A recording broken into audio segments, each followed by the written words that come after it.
ये दिल मांगे मोर, यह कहकर कारगिल की लड़ाई के दौरान कैप्टन विक्रम बत्रा ने पूरे देश में जोश का जज्बा फैला दिया था। आगे चलकर उन्होंने जब ये कहा कि या तो मैं तिरंगा फहरा कर आऊंगा या तिरंगे पर लिपट कर आऊंगा, इस बात के बाद पूरे देश को ये भरोसा हो चुका था कि ये देश एक सुरक्षित हाथों में है। क्या उम्र थी इस वीर योद्धा की?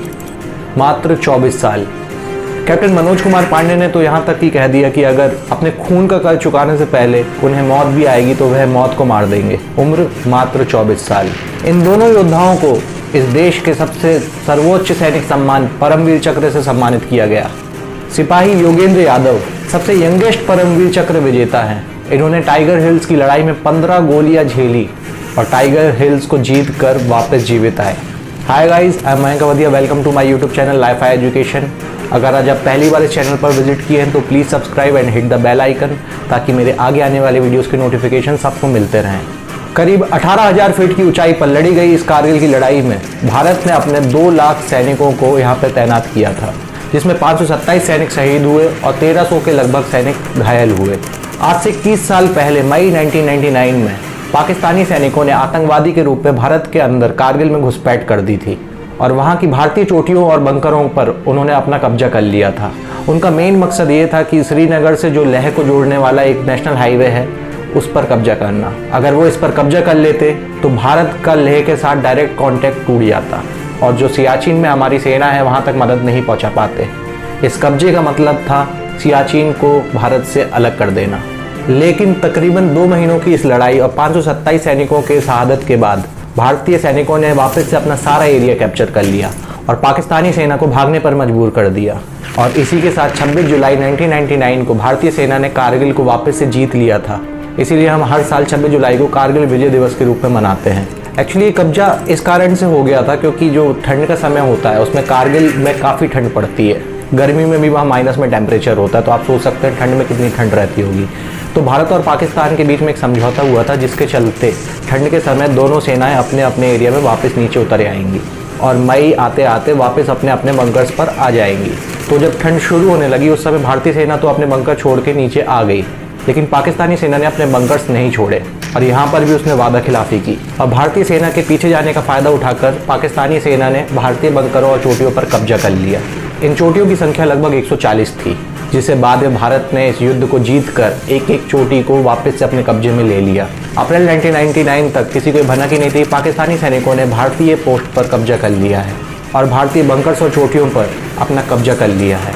3 मई के दिन कारगिल के कुछ चरवाहों ने वहाँ पर बंकर्स बनते देखे, जिसके बाद उन्होंने भारतीय सेना को इसकी सूचना दी। जब भारतीय सेना वहाँ पर देखने पहुंची तो उन्हें पता चला कि उनकी सारी चोटी और बंकर्स पर पाकिस्तानी फौज बैठी हुई है। पहले तो पाकिस्तान ये मानने को तैयार ही नहीं था कि उसके फौजी है, क्योंकि वो सब सिविल यूनिफॉर्म में थे। पहले ये बताया जा रहा था कि आतंकवादी हैं, पर 19 मई 1999 को एक कन्फर्म होता है कि ये पाकिस्तान की ही सेना है जिसने ये घुसपैठ की हरकत की है।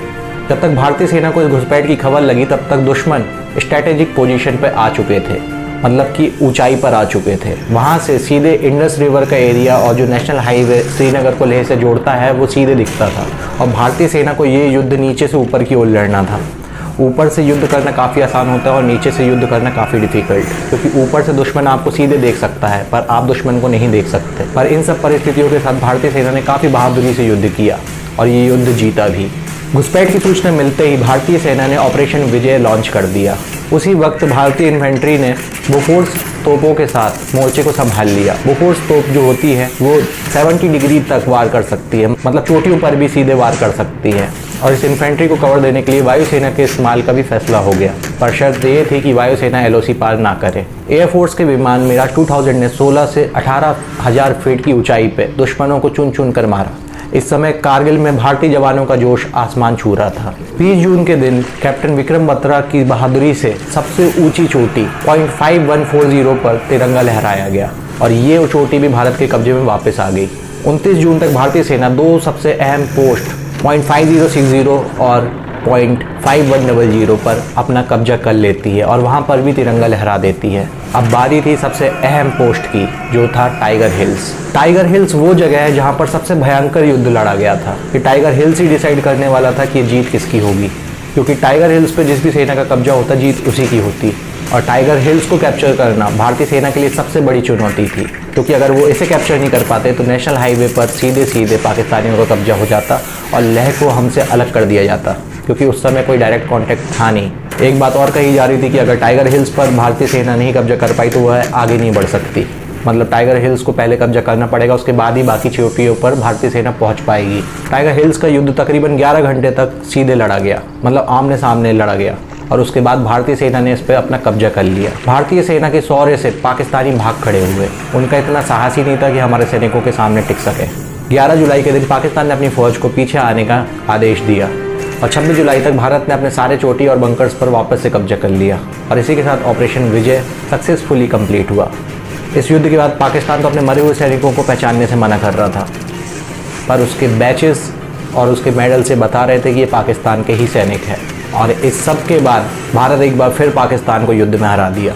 अब मैं आपको इस युद्ध के जो मेन हीरो थे उनके बारे में भी कुछ बताना चाहूँगा। 13 जम्मू कश्मीर राइफल के कैप्टन विक्रम बत्रा, इनकी उम्र मात्र 24 साल थी।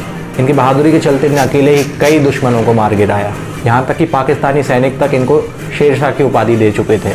पर इसी युद्ध के दौरान 7 जुलाई को अपने घायल साथी की मदद करते वक्त ये शहीद हो गए। पर इनके साहस और शौर्य के चलते भारत सरकार ने इनके मरण उपरांत परमवीर चक्र से इन्हें नवाजा। गोरखा राइफल के लेफ्टिनेंट मनोज कुमार पांडे, इन्होंने अपने गोरखा साथियों के साथ मिलकर पाकिस्तानी सेना का बहुत ही बुरा हाल किया था। कई चौकियां तबाह की थी, कई दुश्मनों को अकेले ही मारा था, जिसके चलते इनको भी मरण उपरांत परमवीर चक्र से सम्मानित किया गया। स्क्वाड्रन लीडर अजय आहूजा, पाकिस्तानियों ने इनके एयरक्राफ्ट को नष्ट कर दिया था, जिसके बाद इन्होंने पैरासूट से कूदते हुए भारी गोलीबारी करी और कई दुश्मनों को अकेले ही मार गिराया और फिर बाद में लड़ते लड़ते खुद भी शहीद हो गए। इन्हें भी वीर चक्र से सम्मानित किया गया है। और इन सब के अलावा बाकी जितने भी सैनिक थे जिन्हें भले ही मेडल ना मिले हों, पर उन्होंने अपने देश की रक्षा करते हुए यहाँ पे कुर्बानी दी या फिर घायल हुए, उन सबके सहयोग से ही ये युद्ध जीता गया है। हमारे देश की ऐसी सेना को हमारा सलाम, जो हर मुश्किल परिस्थिति में हमारे लिए और हमारे देश के लिए हमेशा खड़ी रहती है और हमारी रक्षा करती है। कारगिल के वीरों को श्रद्धांजलि देते हुए हमारे पूर्व प्रधानमंत्री माननीय अटल बिहारी वाजपेयी जी ने भी अपने कविता के माध्यम से कुछ लाइनें कही हैं। तू शहीद हुआ तो ना जाने कैसे तेरी माँ सोई होगी, एक बात तय है कि तुझे लगने वाली गोली भी 100 बार रोई होगी। अगर आपको ये वीडियो पसंद आया हो तो लाइक करें और शेयर करें, और आगे इसी टाइप के वीडियोज़ अगर आप देखना चाहते हो तो प्लीज़ सब्सक्राइब दिस चैनल। जय हिंद।